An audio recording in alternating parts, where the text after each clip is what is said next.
nga naman, mga minamahal, talaga nga namang napakadaming kupal.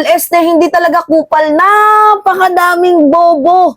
Mga bugok na mga DDS. Dapat DBS tawag sa inyo Duterte Bobo supporter. Kasi ito yung balita. Diyos ko naman po, reading comprehension na nga lang yung pagbabasihan ninyo, hindi nyo pa magawa. Di ba? Kaya nga sabi ko sa inyo mga minamahal, hindi qualified maging maging kaanib sa amin yung mga vlogger na kulto ni Kibuloy or di kaya yung mga DDS kasi ang layo nila sa amin. Kami kahit ako mga minamahal, aminado ako second year college lang yung natapos ko. Pero hindi naman ako sobrang bobo na katulad nila. O ano ba yung issue? O tingnan nyo to mga minamahal Kibuloy plead not guilty to qualified human trafficking raps. Alam niyo kung ano yung inaisip ng mga Duterte Balahura supporter? O si Kibuloy daw, nahusgahan na daw po ng korte, hindi daw po siya guilty. Makakalaya na si Kibuloy, hindi daw po siya guilty. Yahoo! Ay, nako, saan kaya pwedeng makabili ng utak mga minamahal, no? Saan kaya pwedeng makabili ng utak para isalpak, ipasak, dyan sa utak ng mga bopuls na DDS na to? Di kung nahainan nitong si Kibuloy nang hindi siya guilty agad-agad, kay bilis naman ng proseso. Diba kay bilis naman ng proseso.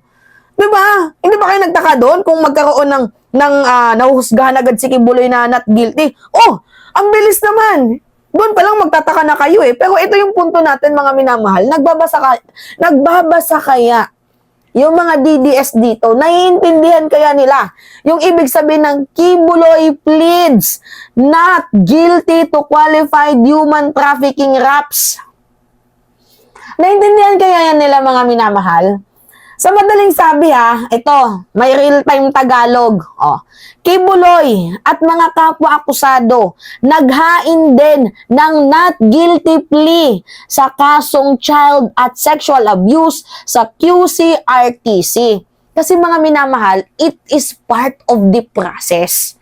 Nandoon po yung mga naghain kay Kibuloy ng kaso. Nandoon si alias Amanda at hindi natin alam kung sino pa yung kasama ni alias Amanda.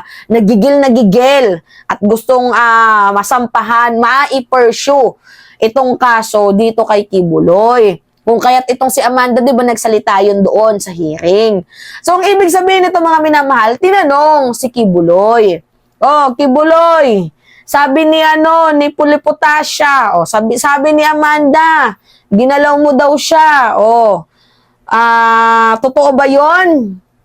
So sa madaling sabi mga minamahal, usapang kanto tayo tinanong ng korte itong si Kibuloy, nandito si Amanda, totoo bang ginalaw mo si Amanda? Sa madaling na lang yan pagpapaliwanag. Sinabi ni Kibuloy, hindi po totoo, I'm not guilty. Hindi po ako guilty sa ganyang gawain. Sa madaling sabi, mga minamahal, ihahabla ni Kibuloy ang kaso. Alam niyo kung ano yung ibig sabihin ng ihahabla? Lalaban si Kibuloy sa kasong isinasampa sa kanya ni Amanda at ng iba pang akusado. Yun po yun. Walang sinabi dito na si Kibuloy ay free na not guilty in total na yung korte mismo yung nagsabi.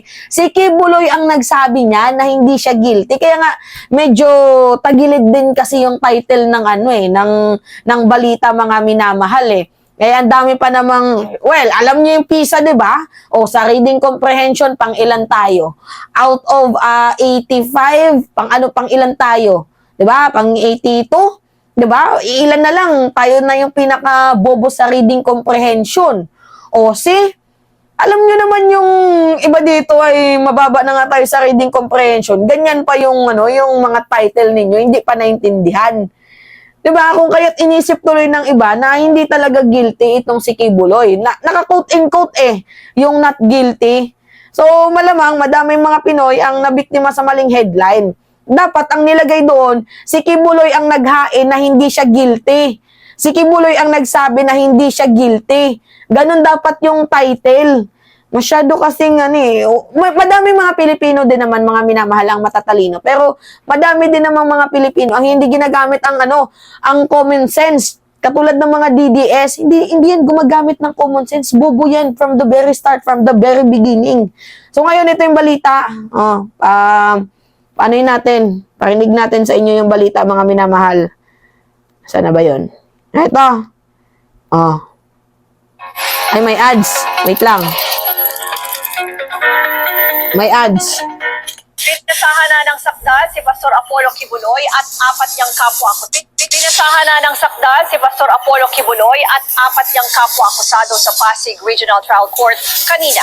Para yan sa kasong qualified human trafficking na non-bailable o hindi mapapiyansahan. Humarap din sa arraignment ang nagrereklamo laban kay Kibuloy na sina alias Amanda na nakaranas din ng mga abuso mula sa pastor. Live mula sa Pasig City, nasa frontline ng balitang yan, si Ian Suyu. Ian, pakikwento mo nga sa amin, ano ba ang naging tugon ni Kibuloy at iba pang akusado dyan sa arraignment?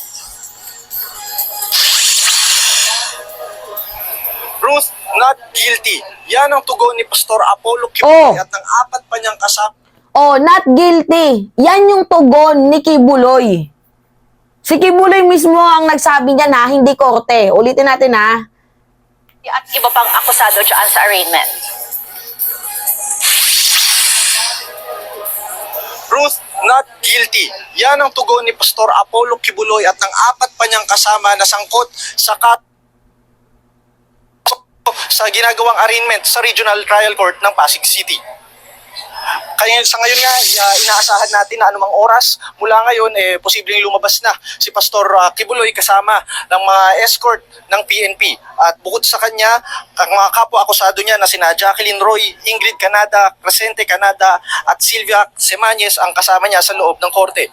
Personal na dumalo sa arraignment ang complainant na si alias Amanda. Dati nang humarap si Amanda sa pagdinig ng Senado kung saan idinetalye niya kung paano siya pinilit na makipagtalik kay Kibuloy. Samantala, naging mahigpit naman ang seguridad kanina sa pag-alis ni Kibuloy mula sa PNP Custodial Center kung saan sila nakadetain. Pagdating nila sa Pasig RTC at pagbaba ng coaster, makikitang nakasuot ng Kevlar helmet, bulletproof vest at nakaposa si Kibuloy. Parang naging Star Wars si Kibuloy dito. Ay! Butan din sila ng mga pulis. Ito ang unang beses na humarap sa korte ang pastor matapos mapasa kamay ng mga otoridad noong linggo. Ruth, mamayang hapon nga, meron pang separate na arraignment na nakaschedule si Kibuloy at yung apat pa niyang kasama na co-accused niya. Ito naman ay gagawin sa Quezon City Regional Trial Court at para naman ito sa kaso na sexual and child abuse. Yun nga lang, hindi natin sigurado kung pupunta ba sila doon physically dahil posible daw na through video conferencing na lang ito gaganapin. At yan ang latest mula dito sa Pasig RTC. Balik sa'yo. Diba kabugo ba? Not guilty, yan yung sinabi ni Kibuloy. Hindi korte. Tingnan nyo, bobo talaga itong mga DBS na to. Kahit kailan hindi na kayo tinubuan ng brain cells, kagaya kayo ni Sara Duterte. Diba? Hindi kayang i-justify yung mga sinasabi kasi, well, sabi ko nga sa inyo, same feather flocks together. See? Diba? Hindi talaga kayo nag-iisip, no? Wala kayong reading comprehension. Kung hindi nyo naintindihan sa wikang Ingles, pwede nyo namang i-research kung ano yung ibig sabihin nun para nang hindi kayo napapahiya bago kayo mag-vlog. Inuna pa yung vlog kaysa pag-research na yan. Tingnan nyo yung nangyayari, napapahiya kayo. Malaking kayan yun. Diba? Mga minamahal? Anyway, yun lamang po. It's me again, si Mima Alicia nyo at nagbabalik ulit para sa ating panibagong video.